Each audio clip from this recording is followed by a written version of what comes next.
Let me start by saying that Peter Terry was addicted to heroin. We were friends in college and continued to be after I graduated. Notice I said I. He dropped out after 2 years of barely cutting it. After I moved out of the dorms and into a small apartment, I didn't see Peter as much. We would talk online every now and then, back when AIM was king in the pre-Facebook years. There was a period where he wasn't online for about 5 weeks straight. I wasn't worried. He was a pretty notorious flake and drug addict, so I assumed he'd just stopped caring. Then one night I saw him log on. Before I could initiate a conversation, he sent me a message. "Elizabeth, we need to talk." That was when he told me about the NoEnd house. It got that name because no one had ever reached the final exit. The rules were pretty simple and cliché. Reach the final room of the building, and you win $500. There were 9 rooms in all. The house was located outside the city, about 4 miles from my house. Apparently Peter had tried and failed. He was a heroin and who knows what addict, so I figured the drugs got the best of him and he wigged out on a paper ghost or something. He told me that it would be too much for anyone, that it was unnatural. I didn't believe him. I told him I'd check it out the next night, and no matter how hard he tried to convince me otherwise, $500 sounded too good to be true. I had to go. I set out the following night. When I arrived, I noticed something strange about the building. Have you ever seen or read something that shouldn't be scary, but for some reason a chill crawls up your spine? I walked toward the building, and the feeling of uneasiness only intensified as I opened the front door. My heart slowed, and I let a relieved sigh leave me as I entered. The room looked like a normal hotel lobby decorated for Halloween.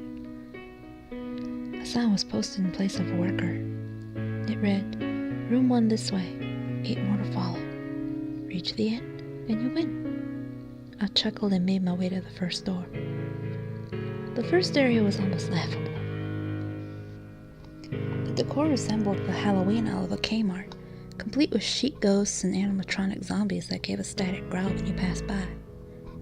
At the far end was the exit. It was the only door besides the one I entered through. I brushed through the fake spider webs and headed for the second room. I was greeted by fog as I opened the door to the room 2. The room definitely upped the ante in terms of technology. Not only was there a fog machine, but a bat hung from the ceiling and flew in a circle. Scary. They seemed to have a Halloween soundtrack that one would find in a 99-cent store on loop somewhere in the room. I didn't see a stereo, but I guess they must have used a PA system. I stepped over a few toy rats that wheeled around and walked with a puffed chest across to the next area. I reached for the doorknob and my heart sank to my knees. I did not want to open that door. A feeling of dread hit me so hard that I could barely even think.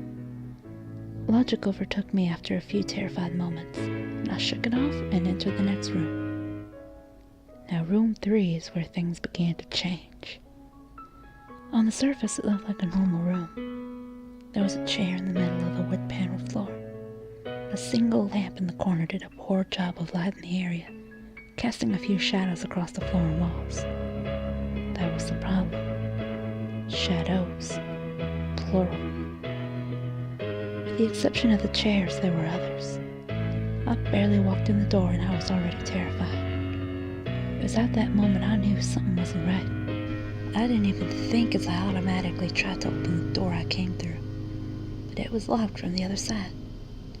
That set me off. Was someone locking doors as I progressed? There was no way. I would have heard them. Was it a mechanical lock that set automatically? Maybe. But I was too scared to really think. I turned back to the room and the shadows were gone. Only the chair's shadow remained, but the others were gone. I slowly began to walk.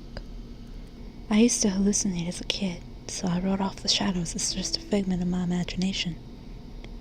I began to feel better as I made it to the halfway point of the room. I looked down as I took my steps, and that's when I saw it. Or didn't see it. My shadow wasn't there. I didn't have time to scream. I ran as fast as I could to the other door and flung myself without thinking into the room beyond. The fourth room was possibly the most disturbing. As I closed the door, all light seemed to be sucked out and put back into the previous room. I stood there, surrounded by darkness, not able to move. I wasn't afraid of the dark, and I never have been, but I was absolutely terrified. All sight had left me. I held my hand in front of my face, and if I didn't know what I was doing, I would never have been able to tell. Darkness doesn't describe it. I couldn't hear anything. It was dead silence. When you're in a soundproof room, you can still hear yourself breathing. You can hear yourself being alive. I couldn't. I began to stumble forward after a few moments. My rapidly beating heart was the only thing I could feel. There was no door in sight. I wasn't even sure there was one this time. The silence was broken by a low hum. I felt something behind me. I spun around wildly, but I could barely even see my nose. I knew it was there, though. Regardless of how dark it was, I knew something was there. The hum grew louder and closer. It seemed to surround me, but I knew whatever was causing the noise was in front of me, inching closer. I took a step back. I had never felt that kind of fear. I can't really describe true fear. I wasn't even scared I was gonna die. I was scared of what the alternative was. I was afraid of what this thing had in store for me. Then the lights flashed for a second, and I saw it. Nothing. I saw nothing, and no, I saw nothing there. The room was once again plunged into darkness, and the hum became a wild screech. I screamed in protest. I couldn't hear this damn sound for another minute. I ran backwards, away from the noise, and fumbled for the door handle. I turned and fell into room 5. Before I describe room 5, you have to understand something. I ain't a drug addict. I have had no history of drug abuse or any sort of psychosis short of the childhood hallucinations I mentioned earlier, and those were only when I was really tired or just waking up. I entered the NoEnd house with a clear head. After falling in from the previous room, my view of room 5 was from my back, looking up at the ceiling. What I saw didn't scare me. It simply surprised me. Trees had grown into the room and towered above my head. The ceilings in this room were taller than the others, which made me think I was in the center of the house. I got up off the floor, dusted myself off, and took a look around. It was definitely the biggest room of them all.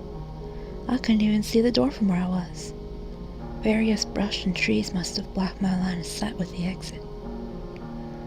And up to this point, I figured the rooms were going to get scarier, but this was a paradise compared to the last room. I also assumed whatever was in room 4 stayed back there, but I was incredibly wrong. As I made my way deeper into the room, I began to hear what one would hear if they were in a forest. Tripping bugs and the occasional flap of birds seemed to be my only company in the room. That was the thing that bothered me the most. I heard bugs and other animals, but I didn't see any of them. I began to wonder how big this house was. From the outside, when I first walked up to it, it looked like a regular house. It was definitely on the bigger side, but this was almost a full forest in there. The canopy covered my view of the ceiling, but I assumed it was still there, however high it was. I didn't see any walls either. The only way I knew I was still inside was that the floor matched the other rooms, the standard dark wood paneling. I kept walking, hoping that the next tree I passed would reveal the door. After a few moments of walking, I felt a mosquito fly onto my arm. I shook it off and kept going. A second later, I felt about 10 more land on my skin in different places. I felt them crawl up and down my arms and legs, and a few made their way onto my face. I flailed wildly to get them all off, but they just kept crawling. I looked down and let out a muffled scream, more of a whimper to be honest. I didn't see a single bug. Not one bug was on me, but I could feel them crawl. I heard them fly by my face and sting my skin, but I couldn't see a single one. I dropped to the ground and began to roll wildly. I was desperate. I hate bugs, especially ones I can't see or touch. But these bugs could touch me, and they were everywhere. I began to crawl. I had no idea where I was going. The entrance was nowhere in sight, and I still hadn't even seen the exit, so I just crawled, my skin wriggling with the presence of these phantom bugs. After what seemed like hours, I found the door. I grabbed the nearest tree and propped myself up, mindlessly slapping my arms and legs to no avail. I tried to run, but I couldn't. My body was exhausted from crawling and dealing with whatever it was that was on me. I took a few shaky steps to the door, grabbing each tree on the way for support. It was only a few feet away when I heard it, the low hum from before. It was coming from the next room, and it was deeper. I could almost feel it inside my body, like when you stand next to an amp at a concert. The feeling of bugs on me lessened as the hum grew louder. I placed my hand on the doorknob and the bugs were completely gone, but I couldn't bring myself to turn the knob. I knew that if I let go, the bugs would return, and there was no way I could make it back to room 4.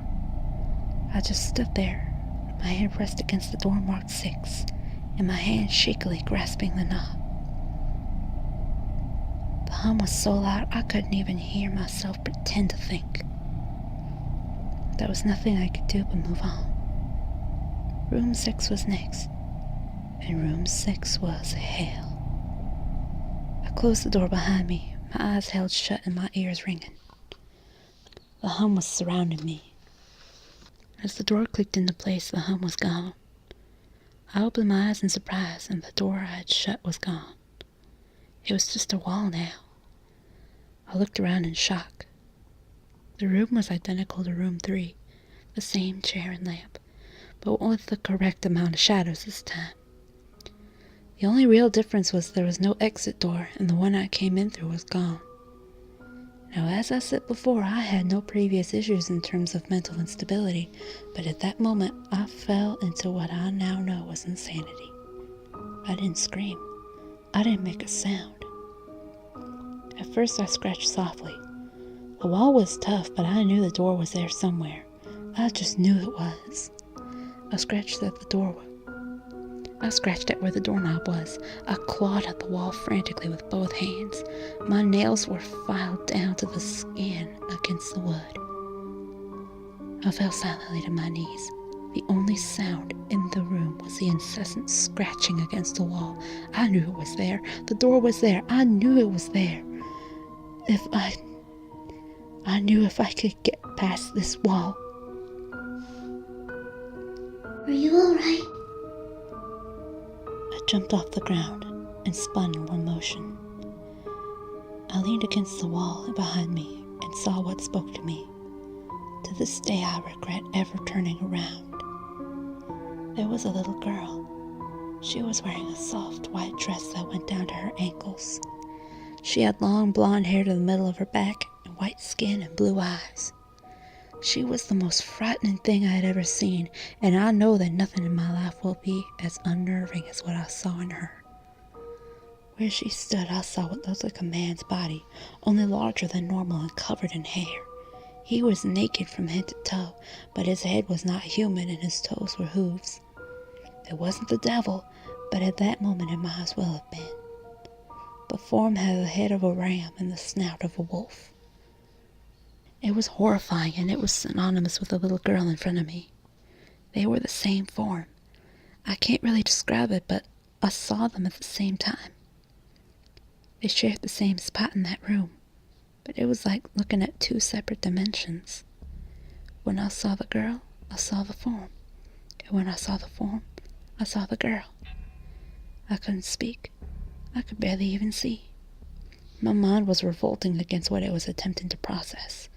I had been scared before in my life, and I had never been more scared than when I was trapped in that 4th room, but that was before room 6.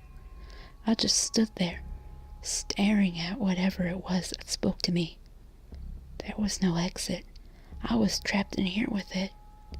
And then it spoke again. Elizabeth, You should have listened. When it spoke, I heard the words of the little girl, but the other form spoke through my mind in a voice that I won't attempt to describe. There was no other sound. The voice just kept repeating that sentence over and over in my mind, and I agreed. I didn't know what to do. I was slipping into madness, yet I couldn't take my mind off what was in front of me. I dropped to the floor. I thought I'd passed out, but the room wouldn't let me. I just wanted it to end. I was on my side, my eyes wide open, and the form staring down at me. Scurrying across the floor in front of me was one of those battery-powered rats from the second room. The house was toying with me, but for some reason seeing that rat pulled my mind back from whatever depths it was headed, and I looked around the room. I was getting out of there. I was determined to get out of that house and live and never think about this place again. I knew this room was hell, and I wasn't ready to take up a residency. At first, it was just my eyes that moved. I searched the walls for any kind of opening. The room wasn't that big, so it didn't take long to soak up the entire layout. The demon still taunted me, the voice growing louder as the form stayed rooted where it stood.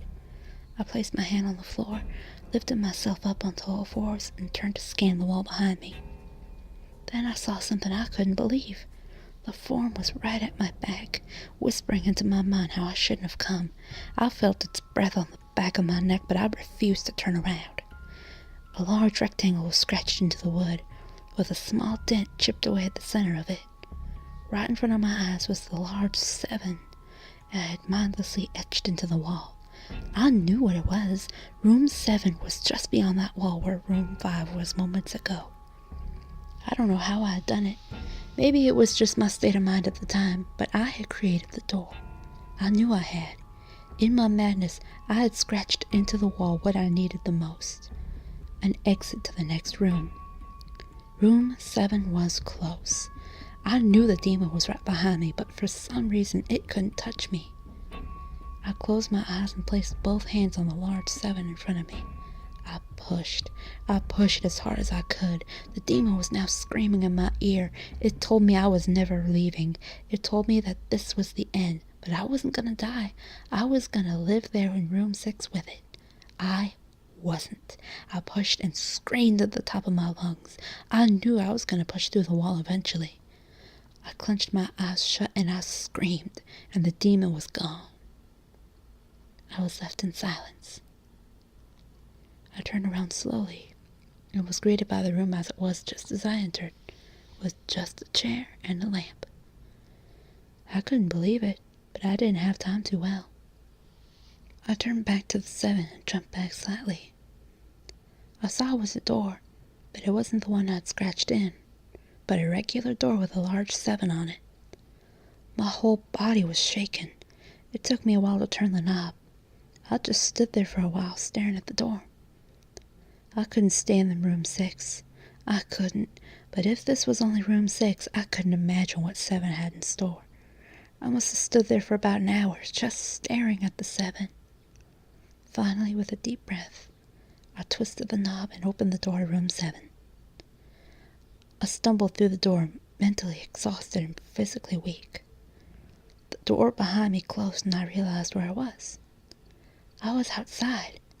Not outside like room 5, but actually outside. My eyes stung. I wanted to cry. I fell to my knees and tried, but I couldn't. I was finally out of that hell. I didn't even care about the prize I was promised. I turned and saw that door. I just went through the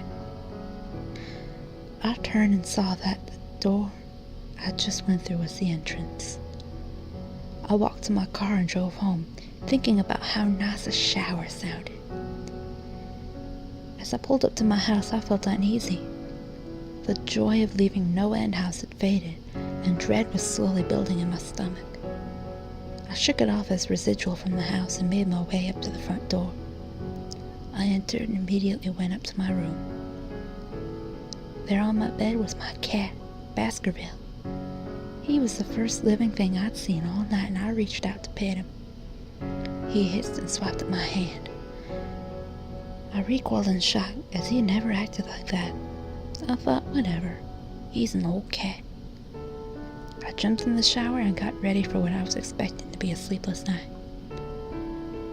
After my shower, I went downstairs to the kitchen. After that shower, I went to the kitchen to make something to eat. I descended the stairs and turned into the family room. What I saw would be forever burned into my mind.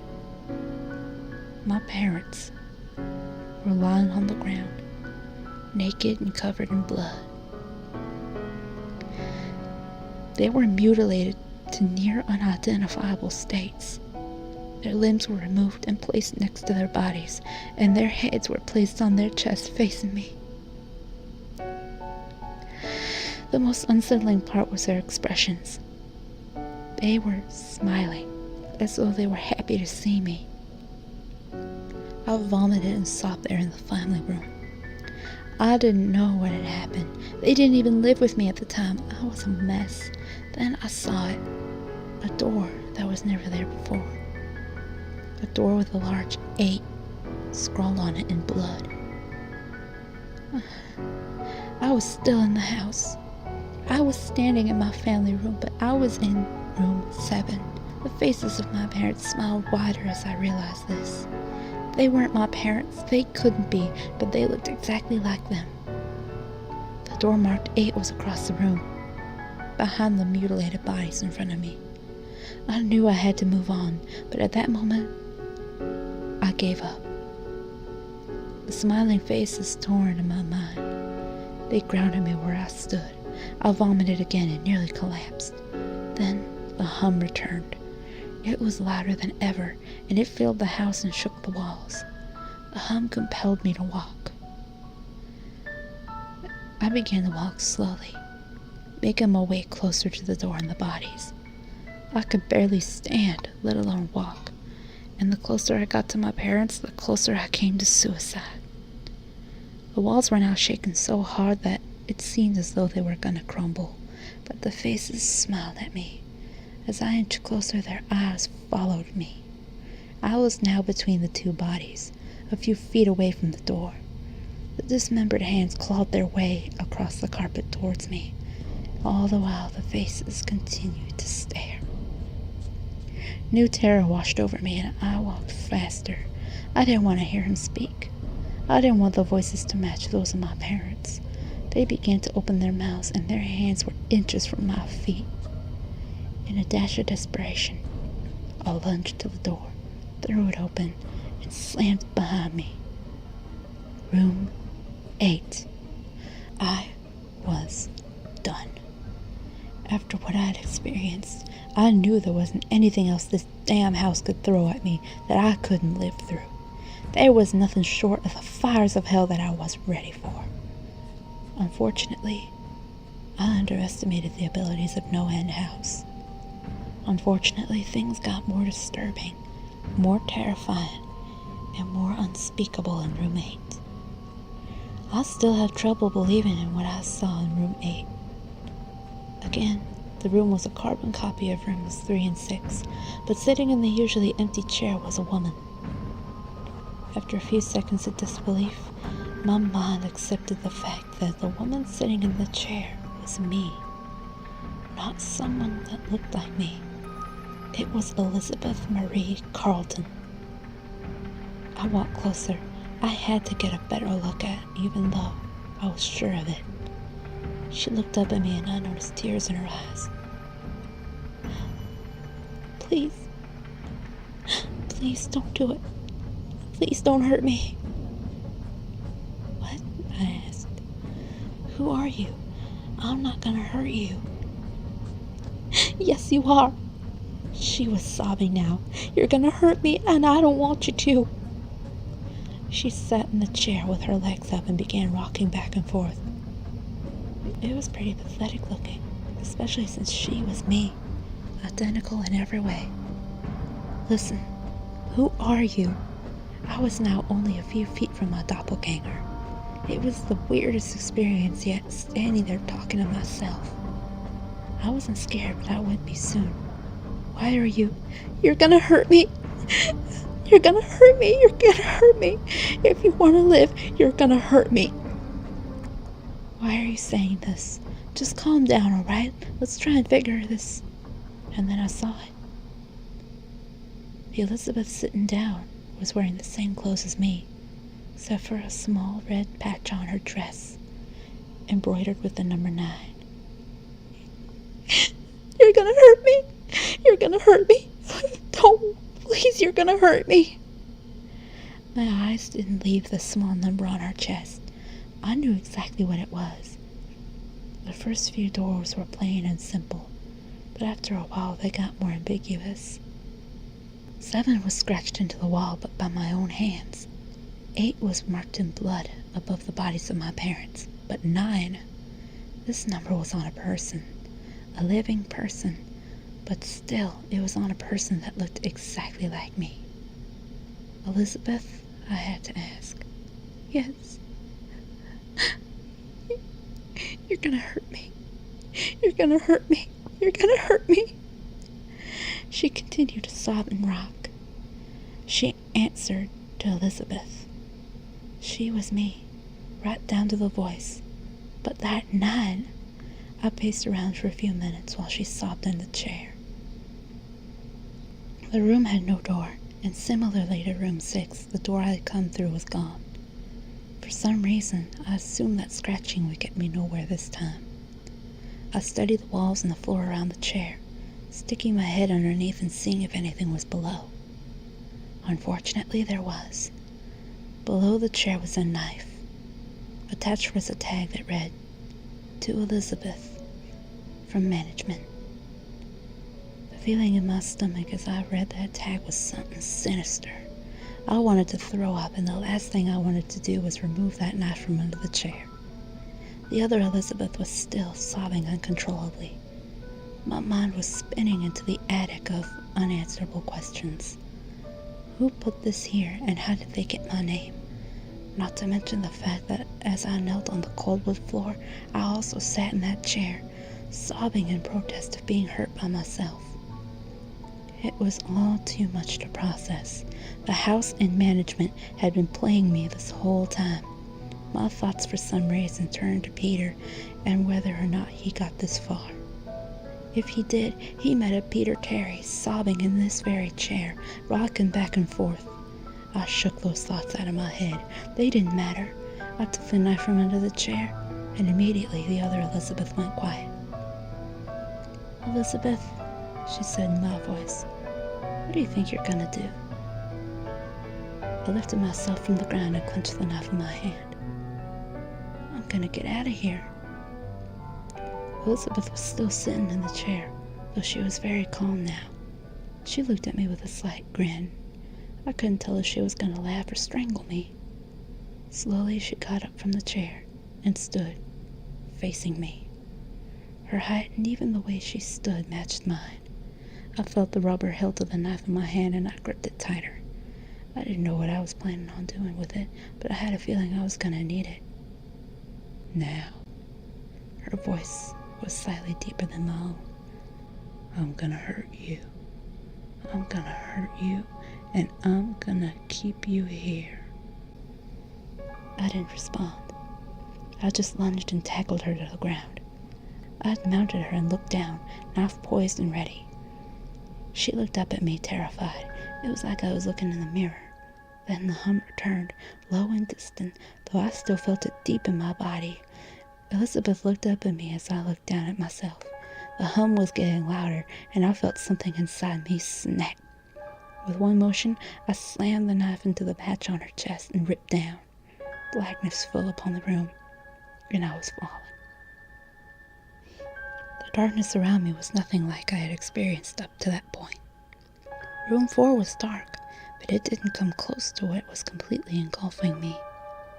I wasn't even sure if I was falling for a while. I felt weightless, covered in darkness. Then a deep sadness came over me. I felt lost, depressed, and suicidal.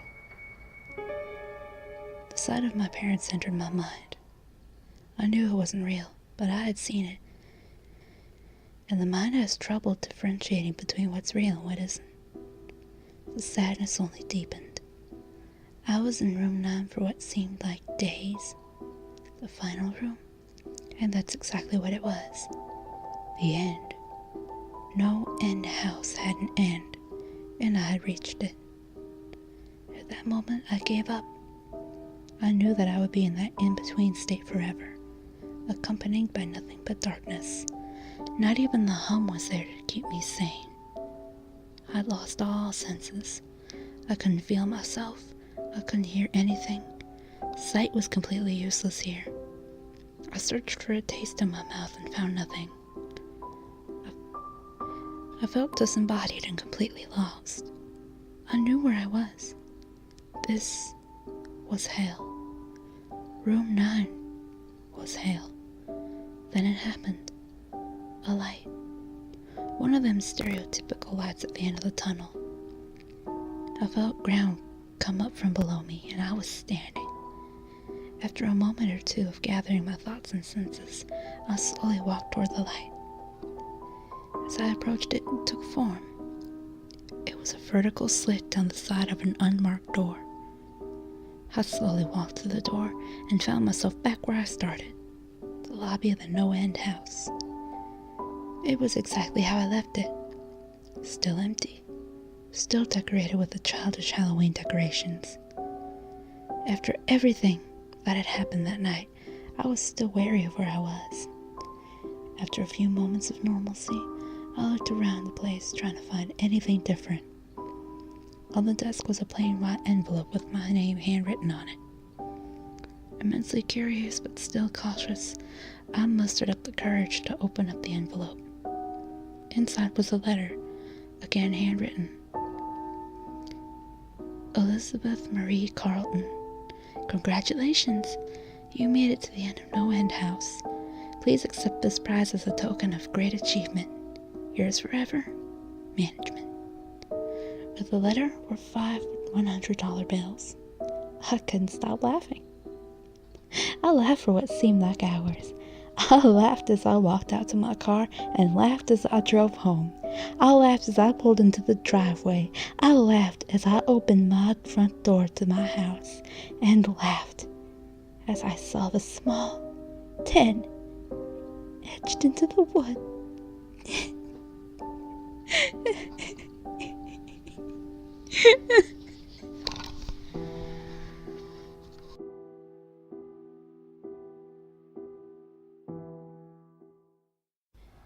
We would talk online every now and then, and aim was fuck.